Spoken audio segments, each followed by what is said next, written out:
it doesn't matter what you have, it's what you're in front of. So if you're, in front of Niagara Falls with an iPhone, that's going to be better than me in front of, some random with a really nice camera. Like if you're in front of something cool, it doesn't matter what you're shooting with. If you're, you got to put yourself in the position, and it's whatever you got on you.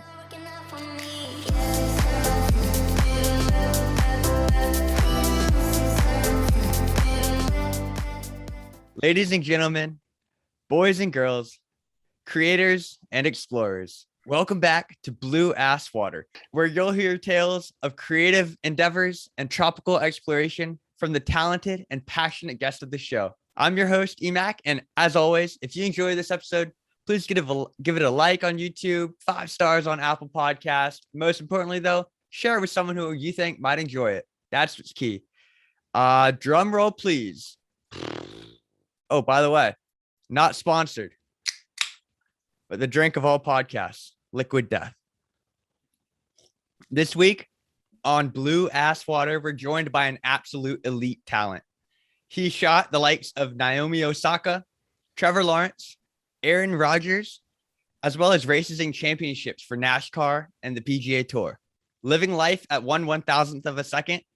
Ladies and gentlemen, photographer James Gilbert. Thanks for having me on, man. Dude, stoked to have you. Are you excited for the games this weekend? We've got Florida versus Bama. Oh, man. And the Jags versus the Broncos. Dude, it's going to be a crazy weekend. I'm probably going to be Monday, Tuesday, Wednesday, probably just recovering. Jiggins talking about sore as all can be. I mean, it's a grind. It's a grind. I mean, you put your body through a lot. They intercept the ball and you're sprinting down the other side of the field real quick. Talk about a little more about that physical aspect of the job. It's not you're in there for the game lasts an hour and a half. You're there for an hour and a half. You're there well before, sometimes after, even after maybe you're not at the facility, but you go home real quick and upload, and edit real quick. Talk about the grueling nature of the job, because we frequently post our work on social media and it's all glitzy and glammy, but there's a lot that goes on behind the scenes that people don't know about. Yeah, man, stuff's not light. I mean, we're carrying around, 2 or 3 bodies, tons of lenses. I mean, I got a belt pack with all kinds of gear. I mean, it's probably, I don't even know, 40 something, 50 pounds of gear. I don't know what the number is really, but it's a lot of gear. And I mean, when you think about like a football field or a soccer field, I mean, that's, 100 yards, 100 plus yards. And, you're constantly moving up and down it, following the ball. And then when something happens quick, like an interception or a touchdown, I mean, you're sprinting to the other side of the field to cover it. And so it puts a lot of strain on your body. I mean, I wear knee pads because I'm always on my knees to try to get a low angle to make the athletes look bigger than they really are. But yeah, it leaves you pretty sore after multiple games.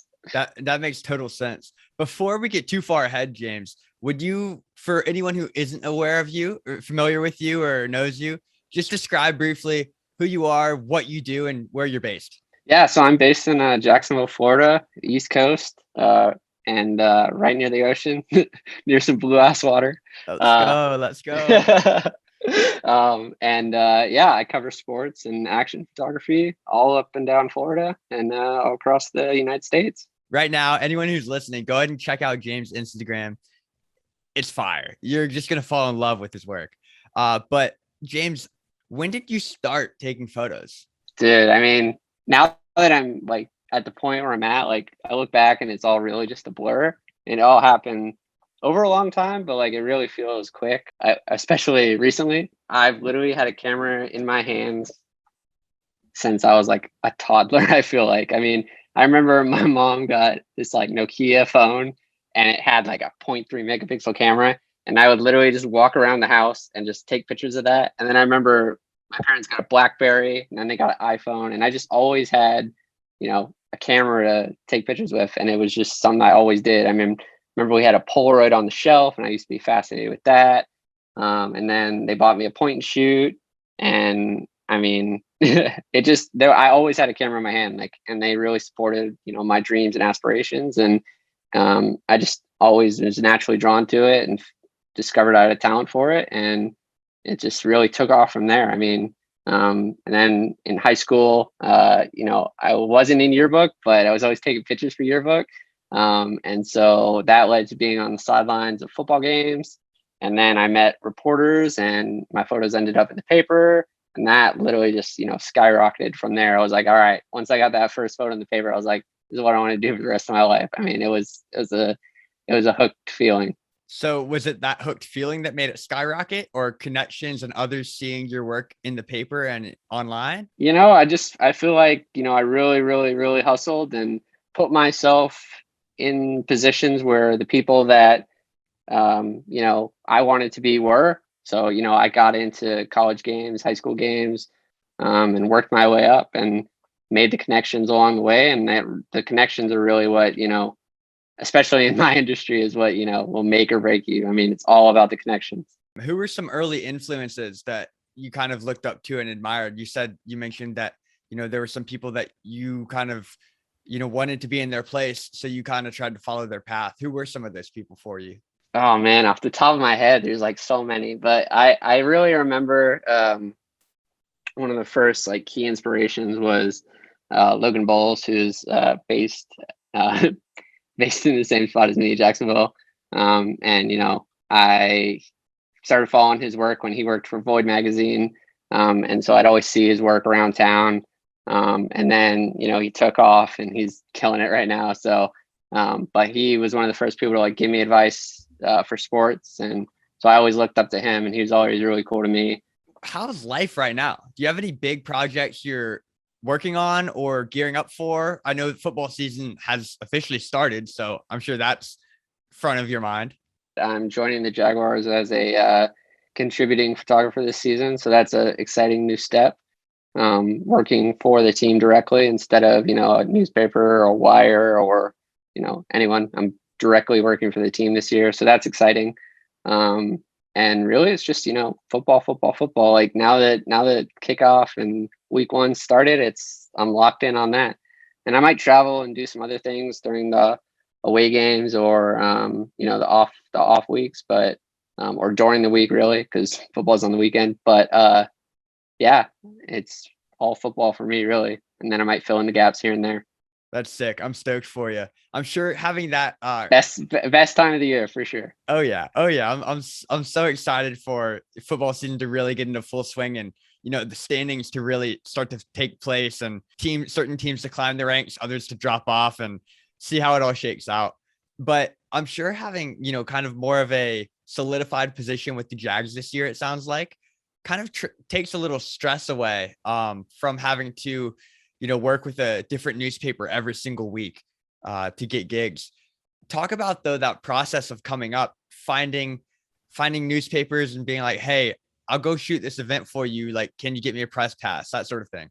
Yeah, I mean, especially last year, it was really, really quite stressful. I mean, I didn't find out that I was covering the NFL until maybe, a week or a few days before. And then it was really unknown. Like even towards the end of the season, I still was like unsure. I was reaching out to like teams and other things because, uh, normally like I know pretty well ahead of time like what games I'm going to be at, or I'll get booked a whole season.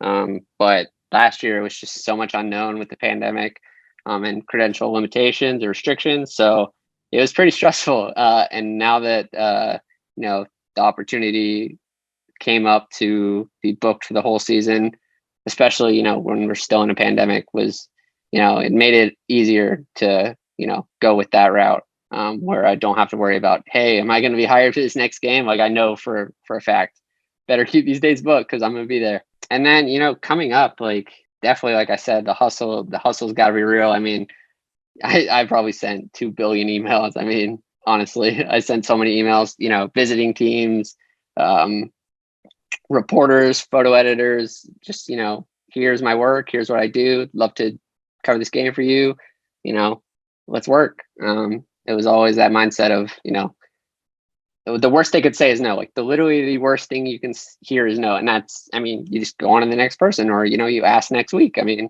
you never know what you have to get started, and, asking those questions can, you don't know what's going to happen. I mean, it could be really good or it could just be a no. And that's, that's okay. You just go on to the next. Were any of those no's particularly tough to hear? Yeah. I mean, they were always motivation. Like, you hear a no, or you hear, you're not ready, or we already have someone, and, it motivates you. Absolutely. I wouldn't say like any of them were like, devastating, just because I knew like my time's going to come. But there were definitely some times where, I really wanted to shoot an NFL game, or I really wanted to shoot a Gator game, especially like the first one. And, you get a no, and you'd be like, all right, well, back to square one. I feel that. We met a few years ago at Flagler, which is where I went to school. You weren't a student there, but you came to shoot a game, and it was probably the most unique photography experience they've had at a game ever there. I'd be willing to put money on that, because what you did, you had a couple of bodies with you, and you had one in hand, obviously, and then you put a second body up on the backboard, behind the backboard. Remind me, was it like a suction cup sticking to the backboard? Is that what you kind of used? So they're called Manfrotto Magic Arms. It's basically like this grip, or it's like a clamp, and then it attaches to the camera, and so it can mount to whatever you want it to, like a bar or railing or something like that. And so yeah, that literally was an email. I said, hey, can I come do this? I want to practice. Yeah. And Flagler was 2 minutes away from me and at the time, and so I was like, all right, let's do it. And they were all for it, and so I showed up and put it up there, and it was fun. Definitely a unique angle that no one else that photographed that gym would have ever got without doing, like you were definitely the first to do it there. You got to get your reps in. I love that. But the one downside is that a lot of these places that you are like gymnasiums, particularly, that are going to allow you to get those reps, don't have the best lighting. What are some tips you have for up and comers, or just anyone that are shooting in an area with poor lighting that, really makes it tough to shoot a subject well? Yeah, that's the biggest, probably one of the biggest things is, in what I do, sports photography. I mean, the gear definitely matters. I mean, there's not always well lit places, so you got to have the right gear, but then you also got to know how to use it best. And so, but at the same time, like, when you're just getting started, the most important thing is just to do it. Like, it doesn't matter what the end result really looks like. It's just, getting the reps in and knowing, how to do it, how to make it work. The thing about like noise, which is, grain in a picture, is that we're the only ones who notice it. Like, unless it's really, really bad, like nobody else is going to notice. And so, I really think that it's more important for you to just do it and not care like if there's noise in your picture. I mean, it's really, really not the end of the world. And it's more important that you know how to do, a backboard remote or something, versus, just never doing it until you have the gear. Because once you have the gear, it probably took you a long time to get it. And so you could have been practicing rep after rep after rep and been really good at it, so that when you had the gear, you're ready to roll.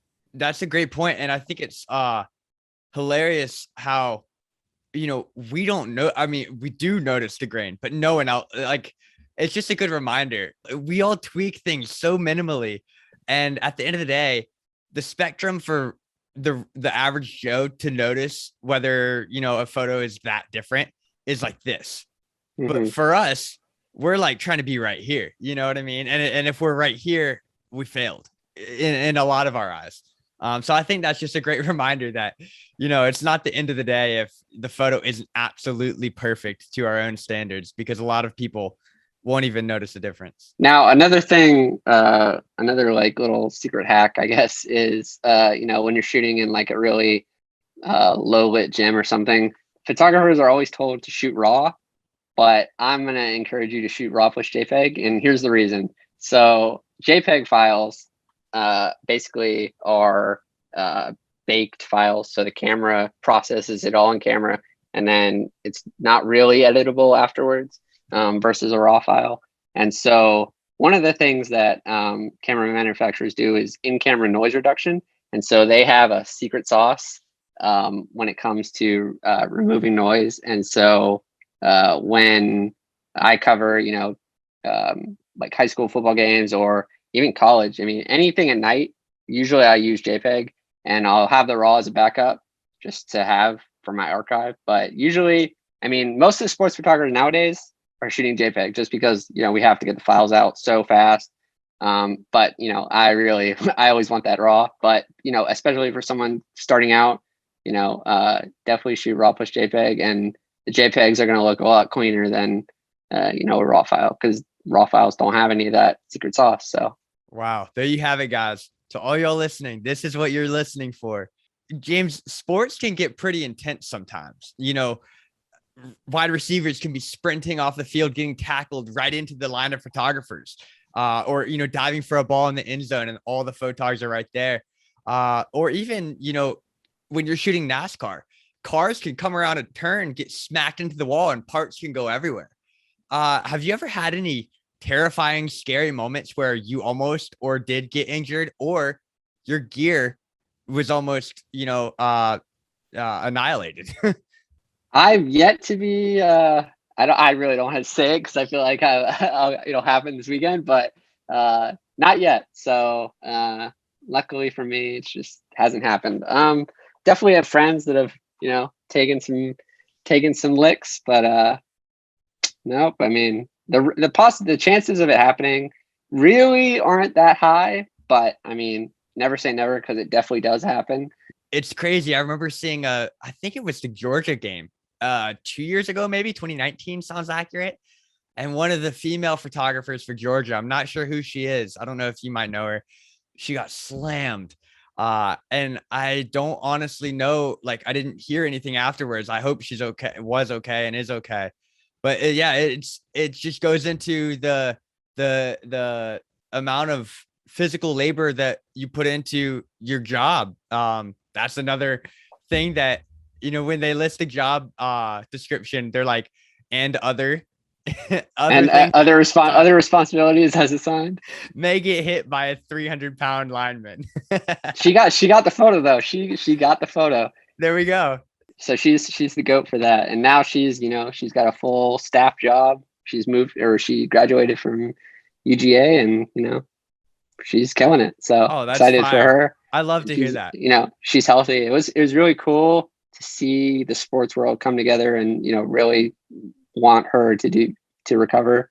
It sucks seeing that, especially on national television, but I really feel like everyone rallied around her, and she definitely bounced back from it. Yeah, it's the power of social media, and the particularly the sports creative community on social media is so strong. In the past few years, I've connected with so many people. I mean, including yourself a couple of years ago. And yeah, I think it's just, there's so many cons to social media, and we all definitely, I think it's important to be aware and like limit yourself to not be on it all day, and which is tough sometimes, especially with seeing each other's high quality content where it's easy to get lost in the feed because it's just fire shot after sick edit, but the beauty of social media is that we are able to connect with others who inspire us, or even are just like-minded to us, and people we just want to connect with, and then who knows what can happen from there. Absolutely. You shoot a large number and variety as well of sporting events, which have taken you all over Florida and sometimes beyond. Why shoot it all? I know this year you're kind of focusing a little bit more particularly on football with the new Jags gig, but why not just stick to one organization or one sport particularly? Sports have their season. So, it's very rare for a sport to, fill your calendar for an entire year. Like something like NASCAR or PGA might, but, especially as a freelancer, like you're not going to get hired to go to every game, every gig, travel to every weekend. So, you got to fill in the gaps, and it's really, covering enough to, make a living, but at the same time, you can't be everywhere. So it also keeps you sane. I mean, just, not having to cover the same thing every week. It's a challenge, but it's also, a blessing because, you get to go to different places and do different things. And one of the better parts of freelance is the variety of stuff you get to do. Do you have a favorite sport to shoot? I think I might know the answer. If you don't know the answer to this, you don't know me. So it's football, 100%. That would have been my guess. All day, all day, all day, every day. If there was a staff job, it would probably be around football, honestly. Yeah, I feel you. Do you have a favorite photo you've ever taken? One that stands out that is always in your mind? Always the next one. Like Tom Brady says, always the next one. I love that. So, James, what moments when you're shooting excite you most? What do you hope to capture more of, like each time you go out to shoot? Things that get me excited are light. So when, it's golden hour and the sun's just, that perfect, oh, that, yeah, absolutely. That, and then either, like close games, like, when you don't know who's going to win, it's, 4th and 10 and they're at the goal line and, are they going to score or is it going to be the other team's going to win? So like those moments of, like, anticipation. And, that really gets me, excited. That's why we cover sports and why we love sports is because, there's a winner and a loser and you don't know who it's going to be till it's all over. I can totally relate to you on the close game front because when I was at Flagler shooting basketball, it felt like every other game at least went into OT. It was ridiculous. Like I feel like sometimes maybe we played to the level of our opponent. And that felt like the case for me. Like when I grew up playing soccer, my soccer team would usually play to the level of our opponent. So whether it was a bad team, we might barely beat them. And if it was a good team, we might barely lose, and I thought it was like, anyways, a lot of our games went into overtime. And so it would be so hype. And we also started playing a rival in Riddle that we hadn't played in 10 years because there was like a fight back in the day. And so they finally brought it back. And so the first year we beat them in overtime at our place and they were like ranked a little higher than us as well. But my point is like shooting those intense games that go down to the wire, even overtime, especially if the team you're shooting for wins, there's no thrill like it. Yeah. Just the emotion that comes out of, these games is what, we live for. There's peak action and there's emotion. And those are really like the two things that you're going for when you're doing what I'm doing is, emotion tells the story of a game, guy, laying on the field after a game that, he lost. You can see the emotion and that really tells a story. And maybe there's, a team celebrating in the background, so emotion is so huge. Just the, celebrations. They all make for great pictures. You mentioned telling a story. And my experience mostly has been video related, while yours is photo. In the production process, most of the emphasis is put into telling the story. And so in photography, though, you only have one frame, right? A lot of the times to tell the story of the whole game. Yep. So what are some things like that you look for in telling that story? Or, when you're trying to choose the one photo that probably encapsulates the game, like what might you go for? Definitely emotion. Yeah. So like I said, maybe you have, somebody in the foreground and, a team celebrating behind them. That's one really good way to tell the story is, you have both teams in the same frame and, you can see the opposite ends of the spectrum, one team celebrating, one team, bummed. And yeah, just, you try to show people what it was like to be there. And, if you look at a photo and be like, man, this is intense. Like, I feel like, I was at the game, or I feel like, this is, what really happened. And, I feel like I did my job. Do you ever feel like any part of your job is luck? Oh, absolutely. There's definitely a lot of luck involved, but, it also comes with, experience and preparation and putting yourself in the position to get lucky. God, there's a quote that's like, the harder I work, the luckier I get. And, it's absolutely true. If I run to the other side of the field before the team can snap the ball after an interception and then they throw a touchdown, like, I worked hard to put myself in that position versus if I just, slowly walked because I knew I wasn't going to make it in time. No, you hustle because maybe you'll make it and then a photo will happen right in front of you and bang, there you go. After shooting though, the work isn't done once the final buzzer goes, right? Never, Never, never. never, never, never, And a never. lot of people probably assume that's the case though, right? And so what does your editing workflow look like post game? It's actually kind of interesting. So, speed is definitely the name of the game. And a lot of times I'm actually transmitting photos out of the camera, and they're either going straight to, a graphic designer or an editor, and they're getting, shared online with, to the team's page or, to the, agency's website.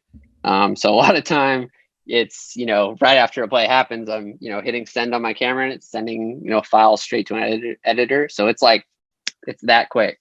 And then after the game, so I do this thing called tagging, which is where you basically lock a photo, and it basically prevents it from being erased, but when you get into the computer it can read all the files that have been locked. And so, after a play happens, I'll go through and I'll look at it. I'll send maybe one or two from that, and then I'll lock them. And so that, when I get to the computer, I don't have to look through 4,000 images. Maybe I have to look through 100 or, something like that, and then edit those.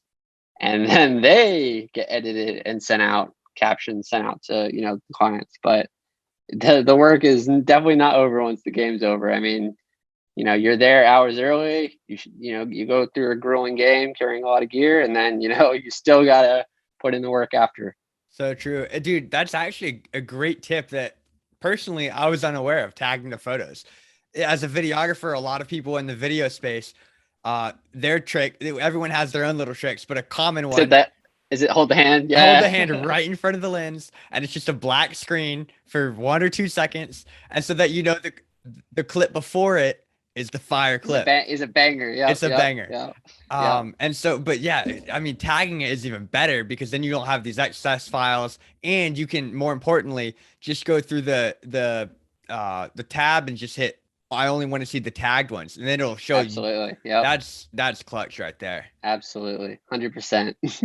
Something about your work, James, particularly your work ethic, that I actually really admire, is that although you frequently shoot the best of the best, the Trevor Lawrences, the Naomi Osaka's, the Aaron Rodgers, you also go back and shoot high school flag football, or regular high school football. You don't limit yourself in the degree of the sport. Talk to me about, I think I'm gonna be naive, and why do you do that? The Seattle Seahawks team photographer Rod Maher has a saying that goes, "Make the big time where you are." And so, it doesn't matter what you're covering, make that the big time. So, treat that as if it's an NFL game. Like, treat that like it's it's your real job, because, honestly, it is. Whatever when you're at a game, like, that's your opportunity to do whatever you want, really. And when it comes to like these lower levels of sporting events, the access is almost always better. I can't go in the locker room in an NFL game whenever I want, but you talk to a coach, at a high school, and you're like, hey, I really want to come do this and document and show what it's like on game day. And they're like, absolutely. I'm like, come do whatever you want. Like, they're stoked. Access is everything. Access is, how you make, it's really how you express your creativity. And that's why I do it. I want to go challenge myself, and I want to go tell a story. And all it takes is asking, and if they let me do it, then I'm absolutely going to do it. And it's been a lot of fun. It took a a bit of courage to work up and ask them to do that, but they'd seen me at games before, or they knew my work, or I did it once and they're like, wow, this is really cool. You're welcome back anytime. But yeah, I love covering high school. It's where I came up in. And so absolutely love it. And so a lot of people that are coming up, that are maybe just getting started, dipping their toes in, might not have a super nice camera or even a camera. What are your thoughts on iPhone photography? We were talking earlier that iPhone 13 just dropped, or had its, release showing, whatever, Apple event yesterday, I think. Obviously the cameras on them are better than ever, as good as ever. What are your thoughts on iPhone photography, period? It's certainly come a long way. I'm still rocking the 7 Plus. So, I'm ready to get that 13 and, have that wide angle camera. But the way I think about it is like, it doesn't matter what you have, it's what you're in front of. So if you're, in front of Niagara Falls with an iPhone, that's going to be better than me in front of, you know, some random with a really nice camera. Like if you're in front of something cool, it doesn't matter what you're shooting with. If you're, you got to put yourself in the position, and it's whatever you got on you. Absolutely. And then moving forward down the line, an iPhone photographer may move on to getting a full body. So this is the section of the show called Gear Talk, where we talk about gear. What is your go-to setup? I know you mentioned you might have a couple bodies on you at once. On a game day, what are you rocking? All right. So currently I use a 1DX Mark II, a Canon R5, which is a mirrorless camera. And usually I'll have my main lens is a 400-2.8. So that's a really big, long telephoto lens meant for shooting action far away. And then I have 7200 for like kind of like a mid range. And then I'll have a wide, a 16-35 or something that, really shows the whole scene. And the way I think of it is in like zones. So, each lens lets me cover a zone, and, there are going to be gaps in between them, but, one covers really far, the other one covers in the middle, and then, I have a wide for whatever happens in front of me. And then I definitely have, like specialist lenses, like, 85 millimeter for like those really nice portraits. And maybe like a 24 or 1.4, which is a really wide lens, but it has a really shallow depth of field. So everything behind the subject is like super blurry. And that's usually like my main gear is 400 millimeter, 7200, and 16-35 or something similar. And then Canon just released the new R3. So I think I'm going to have a few of those on the way. And that's really exciting because mirrorless is definitely the future for sports, not only because it's silent, but just the fact that it can shoot a lot more frames per second, and the autofocus is just mind-blowingly ridiculous. I mean, that's why you see everyone shooting with Sony, is because the technology is just insane. I'm glad you brought up the R3 because I saw that dropped the other day as well. So I was going to ask you about it. Yeah. Watch every YouTube video. I mean, I already knew that it was going to be good, but I had friends at the Olympics get to use it, and it was really cool to hear their feedback. And I'm really excited. Speaking of the Olympics, which was in Tokyo, let's talk travel. The name of this podcast is Blue Ass Water. So we love to go to some tropical destinations, but it doesn't have to be the tropics. What's your favorite place that photography specifically has allowed you to go? Hawaii. Absolutely. North Shore. Drop the mic. Actually, I was there. Gosh, what was it? I want to say earlier this year. Yeah. Or was it last year? I don't know. It's all been a blur. But I was there recently. For gigs or just for your own pleasure? Recently it was just for fun, but I have been there for gigs. So what type of gigs have you shot over there, and how did you get linked up with those? I mean, Hawaii is like fairly far away. Yeah, I mean, like I said, it's just all about the connections that you make, and literally it'll just be like a random email that'll show up and you'd be like, hell yeah, let's go. Well, so actually I was in California on vacation, and then something came up in Hawaii, and I was like, I'm already halfway there. Let's go. Like no questions asked. That's hilarious. If you could only shoot one subject, just one, or event for the rest of the time, what would you choose and why? Gosh, I don't know. Like, I'd probably say the Super Bowl, but like at the same time, the Super Bowl is like a really big show. And so, there's a lot of like waiting, with all the TV commercials and stuff. So I would probably say the Super Bowl just because it's such a crazy game. But at the same time, like access may be limited. Access would definitely be a lot more limited. But like, some playoff games would probably be crazy. Like the AFC Championship every year probably be, wild. Or a home opener. I mean, there's so many, but I would probably say the Super Bowl. Like if I only had to pick one. It's almost an impossible question. If you had to choose though, this might be equally impossible or an easy answer. College football or NFL?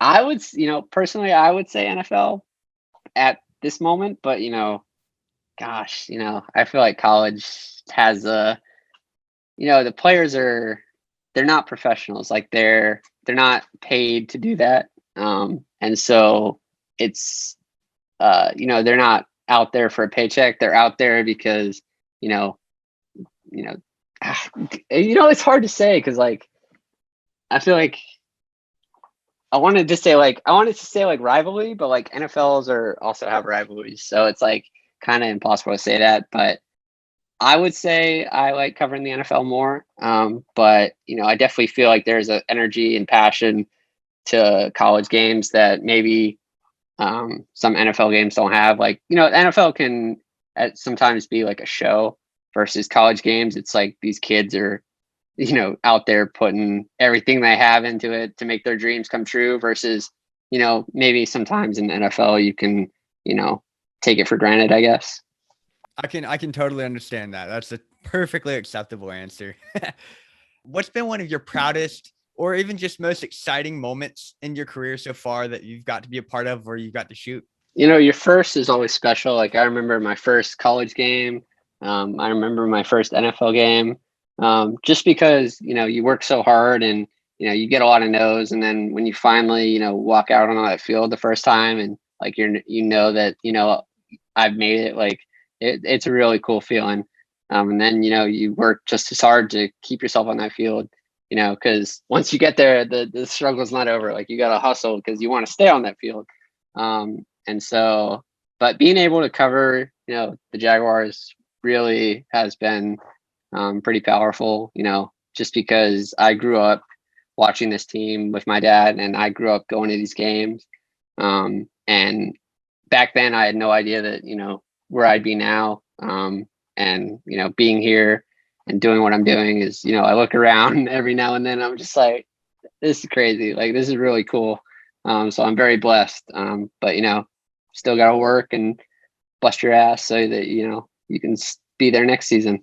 So true. I bet that's absolutely insane though for you to have grown up going to those games with your dad and now shooting them, and your dad's either on the in the stands or at home watching on TV. Watching on TV, he's like, dude, I see you. Yeah.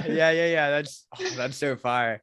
I can relate a little bit because my first college game I ever shot was for Flagler, but it was a preseason game at UCF, which is there you go. Yeah, loads bigger than Flagler.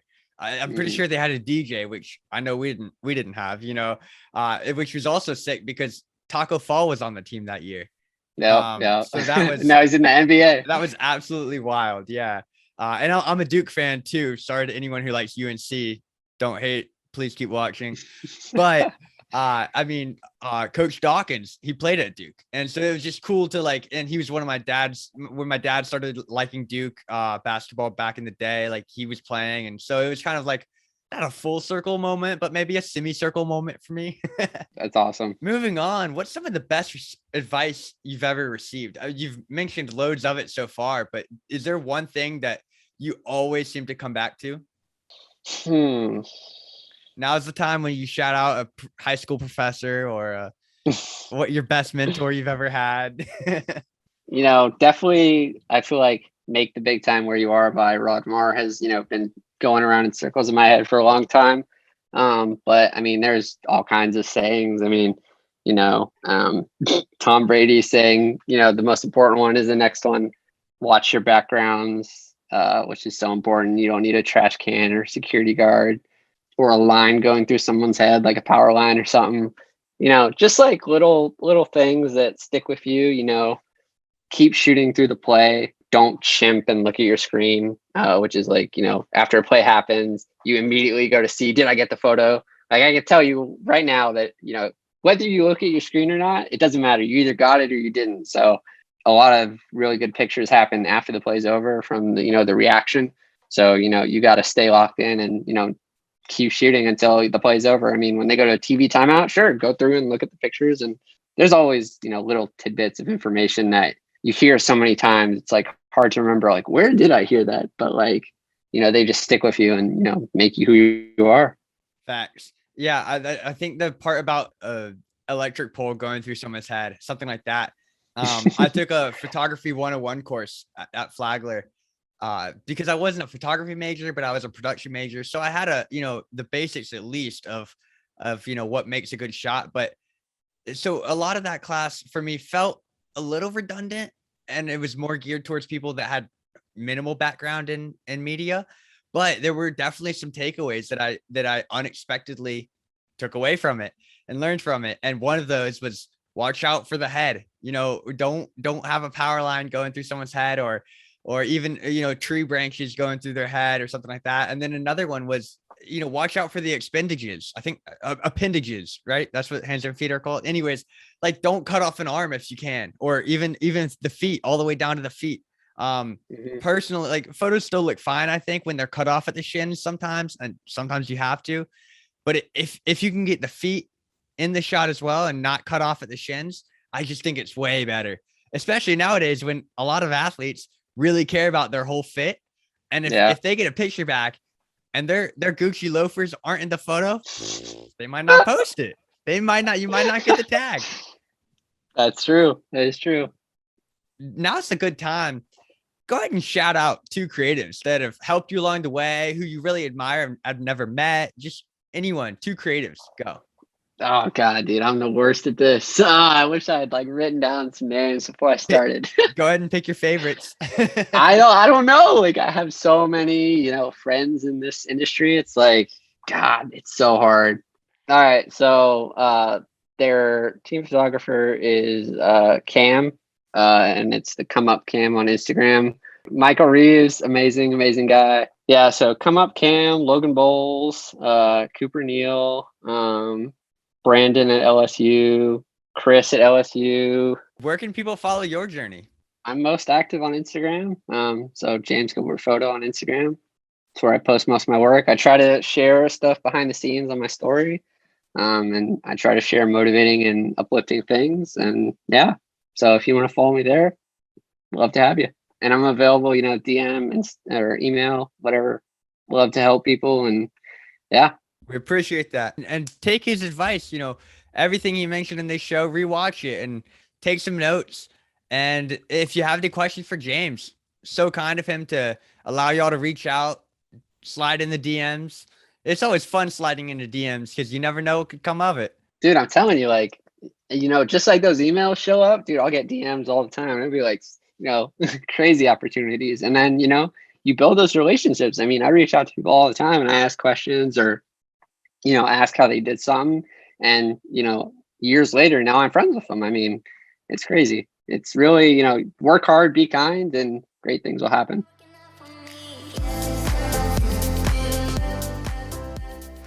What do you got going on the rest of the day? I mean, man, I'm chilling. Now that I'm done traveling as much with NASCAR and PGA, just a lot of, taking that time off and, just catching up on, being home and spending time with, friends and family and having time to really relax and watch TV and YouTube. And it's important, Yeah, mental health. You can't work, 365. You gotta, And I mean, it's fun and flashy sometimes as this industry is. It can be easy to get caught up as well. I think is like, I gotta have a TV gig, if you will, every single week, right? Yeah. So that everyone knows I'm always at the best event of the week. I'm always at the college game day, if you will. But there's no need for that. Get your reps in, get your rest in. So I shared something on my story, and gosh, I'd have to go back and look at it. But it basically goes like the moral of the story is like overworking yourself is not a flex. Like, especially here in the States, like, it's all about who's doing the most, who's, working, overtime and, up all hours of the night. Like, but that's, that's really at the end of the day, like, that's more destructive than it is good. Like, you definitely have to work hard, but at the same time, like, you're going to burn out if you don't take time for yourself and your mental health. Absolutely, you have to set aside time to, charge and relax and heal and be with people and not just work. Otherwise, it really it does you no good. It does more harm than good, honestly. Overworking yourself isn't a flex. Taking care of yourself and being the best version of you is definitely more important. It's crazy, like the amount of things I feel like I learned, in the past couple of years during all this, listening to people online and podcasts and stuff like that. And, really helped like refine the way I think about, my life and the way I'm going. Like I could literally do nothing for 10 years, 15 years and be 35 and still be young and still be incredibly young. Like 35, 40, you're so young. And, people feel like they have to get it figured out by 25. They have to have a house by the time they're 30. They have to be married by the time they're 30. And it's like, honestly, I mean, there's nothing wrong with having that as your goal, but like, you don't have to have it all figured out by 21, 22. By the time you graduate college, I mean, there's always going to be, years of struggle and grind, but, in the end, it's going to work out. And, time is on our side. Absolutely.